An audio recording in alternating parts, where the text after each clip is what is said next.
พี่กุญแจมาก แจ้งก่อนนี่ครับ เพื่อนก็ยิ่งด่าอยู่ ว่าพี่ครับพี่เต็มใจถ่ายไหมเนี่ยกล้องมันสั่นไม่สั่นไงเบา ต่อ อ้าวสวัสดีครับ ครับ มันดีแคมป์2010 ครับช่วงใหม่เปิดมาได้สักพักหนึ่งแล้วช่วงสัพเพเฮระบายมันดีแคมป์ ว่า วันนี้มากันในตอนลีกทางไซเลน ลีกทางไซเรน เอาอย่างแรกก่อนสงบสังเกตเตรียมตัวกันนิดหนึ่งก็อาจจะที่มาของคลิปนี้อาจจะล่าช้าไปสักนิดหนึ่งนะครับ แต่ว่ายังไงก็ที่มาเดี๋ยวนะคุณนายก็จะไปแล้วระวังถูกแล้วระวังที่มามันก็มาจากเหตุชุมนุมที่ภูเก็ต ชุมนุมที่ภูเก็ต ที่ มีเหตุกันก็ไม่ต้องเท้าความนะเพื่อนๆคงรู้กันดีนะครับมีการชุมนุมที่หน้าโรงพักตลาด ครับ นะครับอย่างแรกก็คือมันเป็นห่วงจริงๆนะเป็นห่วงกับวัฒนธรรมการประท้วง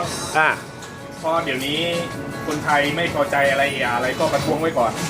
แล้วมันลามลงไปเรื่อยๆแล้วก่อนหน้านี้ 2-3 เดือนมีเด็กม.5 ประท้วงแล้วประท้วงอะไรวะไอ้ที่อะไรค่า SMS รออะไรนั่นไงเดี๋ยวมันคงถอยไปยังม.4ห่วงอย่างเดียวอะถ้าอนุบาล ABC เด็กเจอนมโรงเรียนแน่อนุบาล ABC แบบว่าขนมไม่อร่อยประท้วงด้วยกันไม่นอนกลางวันอย่างเงี้ยนั่งสมาธิลำบากเลยนะลำบากมันเริ่มเป็นมาแล้วก็หาวิธีการที่จะเรียกร้องความเป็นธรรมด้วยวิธีการอื่นนะครับอย่าประท้วงกันเลยนะครับเพราะมันสร้างความเดือดร้อนให้กับคนอื่นนะครับแต่ที่เราจะมาพูดในวันนี้ไม่ได้เกี่ยวมันมาจากผลพวงมาจากการประท้วงนั่นแหละไม่รู้เราประท้วงกันเลยไม่เกี่ยวแล้วไม่รู้ว่าพอประท้วงกันปั๊บมีเหตุมีเรื่องนี่แหละผลพวงมันเกิดขึ้นว่าคนภายนอกเริ่มมาแล้วมีเพื่อนคนไทยเราคนหนึ่งครอบครัวนะครับครอบครัวที่เป็นประชากรคนไทยคนหนึ่งนะครับได้รับความเดือดร้อนคือรู้สึกถ้าผมจะไม่ผิดต้องขอโทษด้วยนะครับถ้าผมจะผิดยังไงต้องขอโทษด้วยก็เป็นพ่อเขามั้งครับมีเหตุฉุกเฉินนั่งอยู่ในรถแกป่วยแหละแกไม่สบายแล้วไม่สามารถไปโรงพยาบาลได้ทันเวลาเนื่องจากว่าติดม็อบแล้วท่านเสียชีวิตนะครับยังไงก็ก่อนอื่นก็ขอแสดงความเสียใจกับญาติผู้เสียชีวิตด้วยแล้วกันนะครับก็จากเหตุนี้แหละก็เลยเป็นที่มาของคลิปวันนี้พอดีหลังจากเหตุการณ์ผมได้มีโอกาสพูดคุยกับพี่ท่านหนึ่งที่เขาทำงานเป็นอาสาครับนะครับขออนุญาตไม่เอ่ยชื่อขออนุญาตไม่เอ่ยสังกัดครับผมอย่าเอ่ยเขาเลยเพราะขอว่าจะเอ่ยชื่อครับนะครับผมก็ถามเขาว่าเฮ้ยพี่ใจเราอะเวลาเราเห็นไซเรนมาเนี่ยเรามองกระจกมองหลังเราขับรถเนี่ยเราอยากจะหลบให้นะผมก็ถามว่าแล้วผมจะรู้ได้ยังไงว่าพี่ว่าคันไหนเป็นไซเรนที่เราควรหลบผมถามเขาอย่างนี้นะมีไซเรนควรหลบด้วยก็เลยแนะนำอย่างนี้ครับบ๊ายบายจ้าบ๊ายบายว่าเพื่อนๆที่ขับรถนะครับสังเกตดูง่ายๆถ้าคุณมองกระจกหลังได้เห็นไซเรนเห็นได้ยินเสียงไซเรนคุณมองกระจกมองหลังถ้าเขาให้สังเกตที่ไฟไซเรนนะครับไฟไซเรนแทรกก่อนถ้าสิ่งที่ผมพูดไปมันผิดพลาดยังไงเพื่อนๆช่วยเสริมด้วยนะช่วยกันเสริมด้วยเขาบอกว่าถ้าไซเรนที่เป็นของมูลนิธิหรือของโรงพยาบาลหรือของฉุกเฉินจริงๆไฟมันจะเป็น2สีมันจะมีแดงกับฟ้าป่าวะน้ำเงินใช่ไหมไม่รู้แหละใครจะเรียกไฟยังไม่รู้อ่ะมันจะเป็น2สีอย่างเงี้ยหรือเขาบอกแค่ว่าคอมมอนเซนส์เราดูกระจกมองหลังเห็นรถเรารู้เลยว่ารถคันนี้ฉุกเฉินเป็นรถมูลนิธิรถพยาบาลหรืออะไรเรารู้เลยพวกเนี้ยให้หลีกทางให้เขาครับครับผมก็ถามว่าแล้วหลีกยังไงวะพี่ผมขับอยู่มอเตอร์เวย์ยัดหน้า4 เลนไปทางไหนเขาก็เลยแนะนำแบบนี้ครับวิธีการหลีกทำไงถ้าคุณขับคุณอยู่ฝั่งซ้ายครับก็ชิดซ้ายหน่อยถ้าคุณอยู่ฝั่งขวาชิดขวาหน่อยคุณก็ชิดขวามึงไม่ต้องทะลึ่งปาดซ้ายเข้ามาได้ยังมึงอยู่ขวามึงไม่ต้องทะลึ่งนะมึงอยู่ฝั่งไหนมึงอยู่ซ้ายก็กระเถิบพื้นที่ให้หน่อยชิดขวา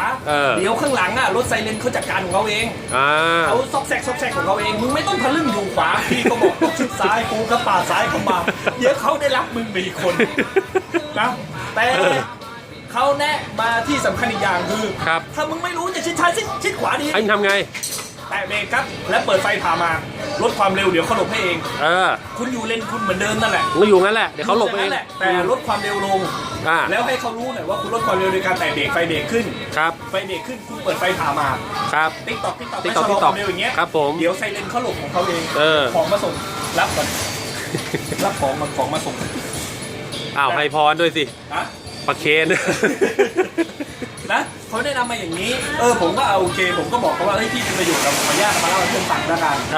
นะครับก็ง่ายๆนะครับอยู่ซ้ายชิดซ้ายอยู่ขวาชิดขวาครับไม่รู้ไปไหนแตะเบรกชะลอความเร็วเปิดไฟพามาเดี๋ยวข้างหลังเขาหลบเองแต่ครับเขาแนะนำมาอีกอย่างนะครับว่าผมใช้เส้นทางมอเตอร์เวย์เป็นประจำครับผมจะเห็นบางพวกที่เป็นรถตู้หรูรถตู้หรูแล้วติดไซเรนอยู่ข้างในไม่ได้ติดบนหลังคาติดข้างในติดข้างในแล้วเปิดแว๊บแว๊บแว๊บแว๊บแว๊บแล้วขอทางไปเรื่อยอย่างเงี้ยและไซเรนจะมีแต่สีแดงนะเป็นสีแดงกันนะแว๊บแว๊บแว๊บแว๊บแว๊บแว๊บชาวบ้านจะช่องเขาหลบไม่หลบผมคนนึงไม่หลบ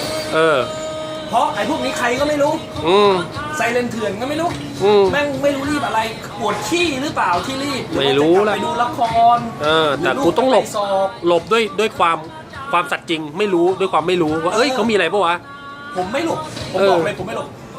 ถ้ามันเป็นอะไรขบวนอะไรที่สำคัญจริงนะขบวนที่เดินทางสำคัญจริงนะ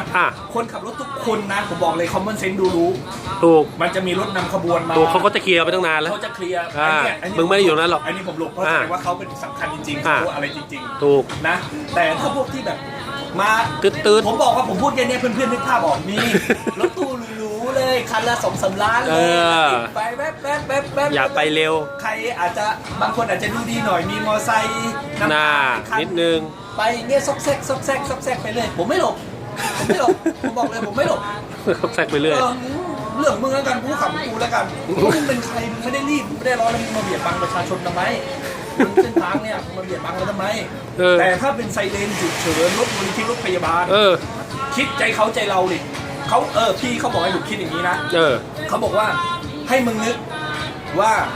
ในรถนั่นน่ะพ่อเองทำไงในรถนั่นน่ะในรถที่นอนอยู่พ่อกูเองเฮ้ยพี่พ่อมันไปโรงพยาบาลหลบหน่อยหลบให้เขาหน่อยขอเสริมนิดนึงเวลาเดินเท่าไหร่ละ7ช่างแม่ครับถ้าเพื่อนมีเหตุฉุกเฉินที่บ้านนะครับเขาแนะนำมาว่าเนื่องจากว่าเพื่อนมูลนิธิเพื่อนกู้ภัยเนี่ยครอบคลุมแทบทุกพื้นที่ครับผมให้ใช้บริการเขาเถอะครับเพราะว่า1ในการเดินทางจะได้รับการอำนวยความสะดวกที่ดีกว่าคุณวิ่งพาไปเอง2ในรถเขามีอุปกรณ์ปฐมพยาบาลเบื้องต้นอยู่รถคุณมีแค่กุมมือแล้วบอกว่าทำใจดีๆไว้นะทำใจดีๆไว้นะเซ็นซะที่รักเซ็นซะตรงนี้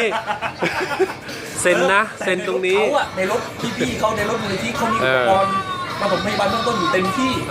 แต่เขาก็ฝากมาว่าให้มันเป็นเหตุฉุกเฉินที่มันดูสำคัญสำคัญหน่อยนะถ้าแค่มีดบาดนิ้วก้อยไปเองก็ได้นะนะเอามือกดไว้หน่อยแล้วไปเองก็ได้แต่ถ้าสมมุติว่า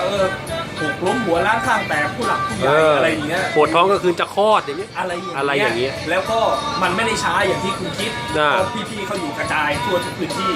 นะครับแป๊บเดียวเขาก็ไปถึงพื้นที่คุณนะครับย้อนกลับไปดูคลิปที่เราเตือนกันไว้ว่าอยู่อย่างไม่ประมาทคุณมีหรือยัง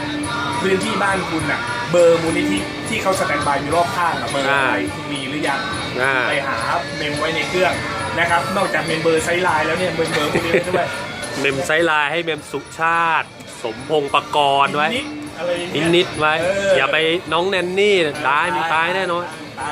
นิดโตมาฝากกันไว้เวลาเดินเป็นเนิ่นนานแล้วโอเคฝากกันไว้นะครับเจอไซเรนหลีกทางให้เขาหน่อยแล้วกันนะครับสวัสดีครับ